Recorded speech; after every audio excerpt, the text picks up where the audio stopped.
नमस्कार, स्वागत है आपका। आप देख रहे हैं सी न्यूज़ भारत। मैं हूं आपके साथ इशिता। वक्त हो गया राजस्थान बुलेटिन का।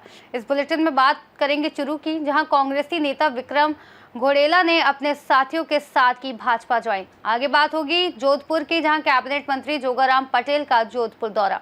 ऐसी तमाम खबरों पर करेंगे विस्तार से चर्चा।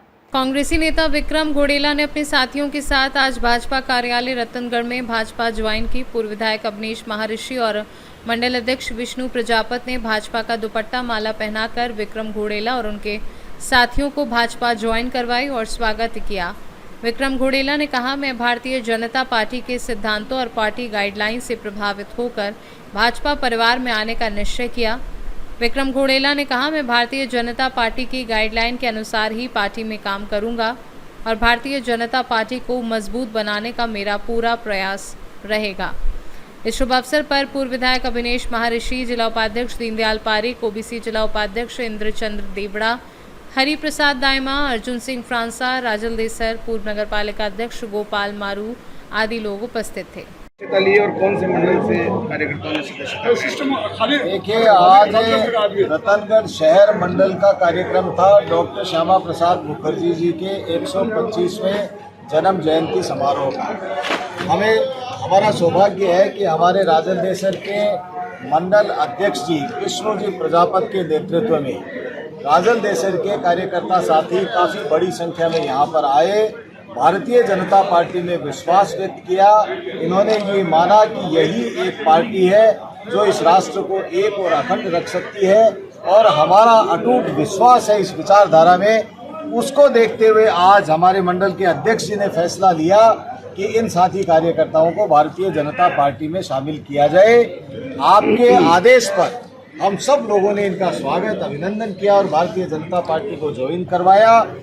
मैं ये मानता हूँ और मेरा पूरा विश्वास है कि ये भारतीय जनता पार्टी के कार्यकर्ता इस देश को एक अखंड रखने में, विकास की दृष्टि में आगे बढ़ाने में अपना योगदान देंगे और भारतीय जनता पार्टी को मजबूत करेंगे। मैं इन सब लोगों को बहुत बहुत बधाई और धन्यवाद देता हूं। और विष्णु जी, हमारे जो मंडल अध्यक्ष राजन देसर के हैं, उनको और उनकी पूरी टीम को बहुत बहुत बधाई देता हूँ। से प्रभावित होकर बीजेपी ज्वाइन किए, बताइए।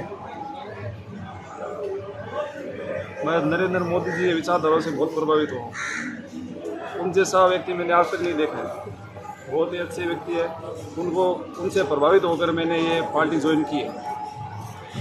और कुछ? बस इतना ही।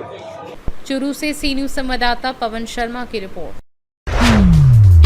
जोधपुर सर्किट हाउस में जोगाराम पटेल ने की जनसुनवाई। आमजन की समस्याओं को सुनने के साथ दिलाया समाधान का भरोसा। भाजपा के वरिष्ठ नेताओं ने भी की जोगाराम पटेल से मुलाकात। मीडिया से हुए जोगाराम पटेल रूबरू। महाराष्ट्र में राजस्थानियों पर हो रहे भेदभाव पर बोले पटेल। कहा, देश में कहीं पर भी ऐसा नहीं होना चाहिए, न भाषा, न धर्म, न जाति, न लिंग के आधार। बिहार में राहुल गांधी के फोटो लगे नैपकिन बांटने के सवाल पर बोले पटेल। कहा, विलुप्त होती कांग्रेस कुछ भी कर सकती है, लेकिन ये नारी जाति का अपमान करने के समान है। उन्होंने कहा, भगवान से प्रार्थना करते हैं कि कांग्रेस को सद्बुद्धि दे। उन पर हमले क्या कहेंगे? देखिए, महाराष्ट्र हो या हिंदुस्तान का कोई भी प्रदेश हो, भाषा के नाम पर किसी के साथ मारपीट करना, अन्याय करना पूर्ण रूप से गलत है। भाषा आदमी का स्वतंत्र अधिकार है और वो मर्जी आवे अपनी इच्छा अनुसार भाषा बोल सकता है। और भाषा के नाम पर महाराष्ट्र में अगर जो भी कार्रवाई की जा रही है, उसके लिए महाराष्ट्र सरकार पूर्ण शक्ति से कार्रवाई कर रही है। और हम भी महाराष्ट्र सरकार से अपेक्षा करते हैं, नम्र निवेदन करते हैं, ऐसे जो असामाजिक तत्व है, जो भाषा के नाम पर राजस्थान वासी हो, महाराष्ट्री हो या अन्य किसी प्रदेश से रहवासी है, उनके साथ भाषा के नाम पर कोई अन्याय करते हैं, मारपीट करते हैं, तो उन्हें सख्त कार्रवाई की जानी चाहिए। और मुझे पूर्ण विश्वास है कि महाराष्ट्र सरकार इस संबंध में सख्त कार्रवाई करेगी। भविष्य में ऐसी घटनाएं नहीं होगी। बिहार में फिर राजनीतिक राहुल गांधी के फोटो लगाकर महिलाओं का अपमान किया जाता है। इंडियन नेशनल कांग्रेस के युवराज कब क्या कर सकते हैं, इसका कोई कल्पना भी नहीं कर सकता। और ये मातृशक्ति का पूर्ण रूप से अपमान है कि नैपकिन पर उनका फोटो लगाकर या किस तरह के किस स्थान के संबंधित उपयोग आने वाली वस्तु पर उनके फोटो लगाए जा रहे हैं। ये बहुत ही सीरियस इशू है और मैं प्रार्थना करता हूँ कांग्रेस के मेरे साथियों से कि कम से कम अब तो वो संभले। विलुप्त होने जा रही कांग्रेस का कहीं न कहीं थोड़ा बहुत अस्तित्व रह जावे, ये हमारी भगवान से प्रार्थना है। जोधपुर से सी न्यूज संवाददाता आनंद शर्मा की रिपोर्ट। अखिल भारतीय विद्यार्थी परिषद जोधपुर प्रांत 15 जुलाई से सदस्यता अभियान के प्रथम चरण की शुरुआत करेगी। सदस्यता अभियान से पूर्व 10 जुलाई को सभी जिला केंद्रों पर सदस्यता अभियान को लेकर कार्यशाला आयोजित की जाएगी, जिसमें पूरे प्रांत भर में सदस्यों को लेकर कार्यकर्ताओं को प्रशिक्षण दिया जाएगा। साथ ही अभियान को लेकर दीवार लेखन, पर्चा, पंपलेट के माध्यम से प्रचार प्रसार के साथ सभी इकाइयों द्वारा पोस्टर विमोचन किया जाएगा। सदस्यता अभियान का क्या प्रारूप रहेगा और किस तरीके से सदस्यता अभियान चलेगा, उसके बाद की जो प्रक्रिया रहेगी वो क्या प्रक्रिया रहेगी? नमस्कार।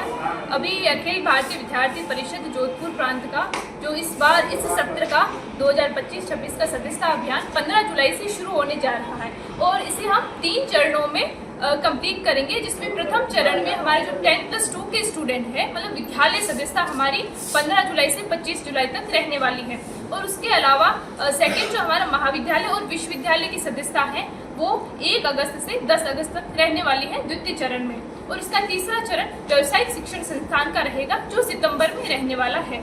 इस प्रकार से हमारे 3 चरणों में इस सत्र की सदस्यता कंप्लीट होने वाली है और इस सदस्यता अभियान में हमने इस बार 2 लाख का लक्ष्य लिया है। 2 लाख के करीब विद्यार्थियों को सदस्य बनाने वाले हैं। जिस प्रकार से हमने पिछली बार ये लक्ष्य को पूर्ण करते हुए 1 लाख का लक्ष्य लिया था, उसको पूर्ण करते हुए 1,09,037 सदस्य बनाए थे, तो इस बार हमने उसका डबल 2 लाख का लक्ष्य लिया है, उसको पूर्ण करेंगे। ये ऑनलाइन होगा या ऑफलाइन? ऑफलाइन होने वाला है। ये सभी कैंपसों में जाके हमारे कार्यकर्ता, सभी जो विद्यार्थी रहने वाले हैं वो सदस्यता करेंगे। लेकिन जुलाई में आप इसको कोशिश करें सदस्यता, क्योंकि अगस्त में छात्र संघ चुनाव, कहीं वो लक्ष्य नहीं? देखिए, छात्र संघ चुनाव पिछले साल भी नहीं हुए थे, उससे पिछले साल भी नहीं हुए थे, तो उसको लक्ष्य मानना एक मुझे नहीं लगता ठीक है, क्योंकि सदस्यता अभियान हमारा हर वर्ष चलता है। ये हमारी हर वर्ष की योजना रहती है। अगर इलेक्शन हो नहीं हो, लेकिन फिर भी हमारे जो कार्य की योजना है, जो प्रणाली रहती है, वो हर वर्ष उसी भांति रहती है। लेकिन अगर नवाचार की बात करें तो नवाचार क्या करें, क्योंकि आमतौर पे जो छात्रों से संबंधित गतिविधियों में आपकी सक्रियता रहती है, चाहे हिंदू जागरण की बात करें, सनातन संस्कृति की बात करें, गौ सेवा की बात, उनमें कहीं एबीपी नजर नहीं आता, तो कहीं ना कहीं आपको लगता है सनातन संस्कृति का जो प्रारूप लेकर के एबीपी खड़ा, तो उनकी और भी दायित्व होने चाहिए?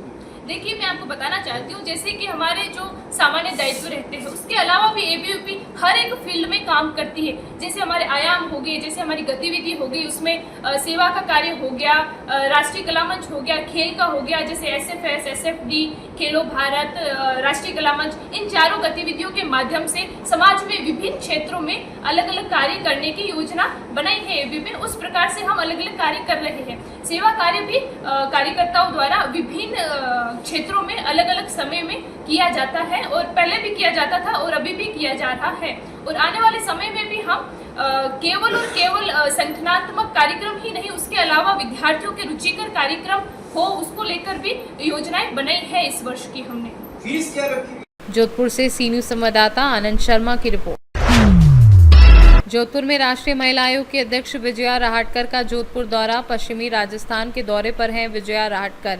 पाली के बाद जोधपुर की विधि विधान से की बैठक लेकर की समीक्षा। माउंट आबू रवाना होने से पहले एक बार फिर की समीक्षा। जोधपुर की संभागीय आयुक्त डॉक्टर प्रतिभा सिंह से देर तक लिया फीडबैक। जोधपुर संभाग में आने वाले जैसलमेर, बाड़मेर, बालोतरा, फलौदी, जालौर, सिरोही, पाली और जोधपुर को लेकर फीडबैक लिया। दिसंबर माह में आयोजित होने वाली राष्ट्रीय स्तर की आईपीएस आईएएस ट्रेनिंग को लेकर भी मंथन किया। ये राष्ट्रीय महिला आयोग एक ट्रेनिंग कर रहा है जो आईएएस ऑफिसर्स है उनका, कि 3 दिवसीय ट्रेनिंग होता है, और महिलाओं के जो कानून है उनके बारे में जो भी निर्णय है, योजनाएं है, इन सभी विषयों पर अधिकारियों को सेंसिटाइज करता है। उनको तो सब कुछ पता होता है, पर बार बार भी याद देने की जरूरत होती है। नए नए जो प्रावधान आए हैं उसके बारे में भी जानकारी देना आवश्यक होता है। राष्ट्रीय महिला आयोग ने जो लबासना है लाल बहादुर शास्त्री एकेडमी वो शुरू की, उन्हीं के साथ हम काम करते हैं और हमने अभी तक 2 बैचेस में सीनियर IAS अधिकारी जो है उनका हमने ट्रेनिंग किया है। हर बैच में करीबन 40 से 50 अधिकारी आते हैं। इसके पहले हमने ये प्रशिक्षण किया है केरला में, बाद में गोवा में किया है और इसका बहुत अच्छा रिजल्ट आया है। जो अधिकारियों ने इस वर्कशॉप को अटेंड किया था तो उन्होंने ये कहा कि हमें बहुत नई जानकारी भी मिली है और 50% हमारी आबादी महिलाएं हैं, तो उनके लिए उनके विषय में सब कुछ जानना बहुत जरूरी आवश्यकता है और इस पूरे ट्रेनिंग का उपयोग हम जमीनी स्तर पे बहुत अच्छा करेंगे, तो उनको बहुत अच्छा लगा है। लेकिन संभाग जोधपुर में आपने दूरदर्शन सुनवाई की है और आप माउंट आबू भी जा रही है, तो उनसे क्या डायरेक्शन आपने उससे की जमीनी स्तर पर महिलाओं के साथ में जस्टिस? कल हमारी यहाँ पर इस संभाग की एक मीटिंग हुई थी और सभी हमारे कलेक्टर्स और जो IPS अधिकारी हैं उनके साथ ये मीटिंग हुई थी। वहाँ पे अनेक मुद्दों पर हमने चर्चा भी करी। विशेष रूप से sexual harassment at work place का जो कानून है, इस कानून में नोडल ऑफिसर की नियुक्ति करने के लिए बोला है। हमने उनको आज आग्रहता के साथ कहा है कि वो नोडल ऑफिसर की नियुक्ति हो जाए और उसी के साथ साथ महिलाओं को न्याय देने के लिए इंटरनल कमिटीज है और कलेक्टर के साथ जो कमेटी बनती है वो लोकल कमेटी है जो अनऑर्गेनाइज सेक्टर की महिलाओं को न्याय देने के लिए सक्षम होती है। इनका सक्षमीकरण करने के लिए भी आज मैंने उनको कहा है और जरूर मुझे विश्वास है कि जो काम यहाँ पे अभी तक हुआ है इससे भी आगे काम बढ़ जाएगा। डोमेस्टिक वायलेंस एक्ट जो है उसी में भी प्रोटेक्शन ऑफिसर की नियुक्ति करने के लिए कहा गया है। राजस्थान में वो प्रोटेक्शन ऑफिसर तो बन गए हैं, उनका भी काम परिणामकारक रीति से हो जाए, इसके लिए भी मैंने निर्देश किया है। चूंकि आप सह प्रभारी पूरे नियमित रूप से बिजी रहते हैं, जनता के हित में काम कर रहे हैं, तो उसके बाद में अगर कोई पूर्व मुख्यमंत्री ये कहे कि का षड्यंत्र चल रहा है तो थोड़ा सा जनता के मन में कहते हैं सवाल कर देते क्या? There is no political comment. No comment. Jodhpur से सी न्यूज संवाददाता आनंद शर्मा की रिपोर्ट।